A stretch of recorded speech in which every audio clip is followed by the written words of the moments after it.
ভাইরে, আমি এখানে কিভাবে আসলাম দিক পাচ্ছি না, চারদিকে গাছ আর কাদার ভিতর। দোয়া কইরো। জানি না কিভাবে আসছি, কিন্তু আরেকটু পর রাত হয়ে যাবে। এখন এইটা দিয়েই তাবু বানাবো ভাই, না হয় এইখানেই বাঘ খাইয়া যাইব। দেখো ভাই, তাবু বানাইলাম, আর আর সামনে আগুন জ্বালাইতে হবে, না হয় বাঘের ভয়।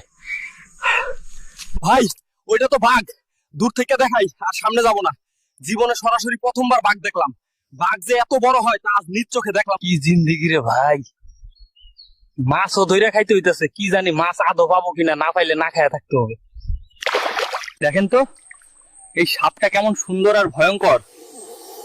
সাবধানে থাকতে হবে, এইখানে সবকিছুই বনের নিয়মে চলে।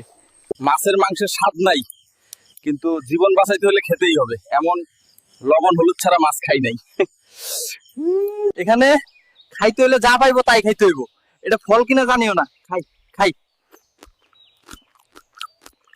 এইটা কি অবস্থা ভাই, বৃষ্টি শুরু, তাবু তো পুরোই ভিজে গেল। এমন পরিস্থিতিতে টিকে থাকা খুবই কঠিন। ভাইরে, খুব ঠান্ডা, জানি না আর কয়দিন পারমু। আমার জন্য একটু দোয়া করেন সবাই।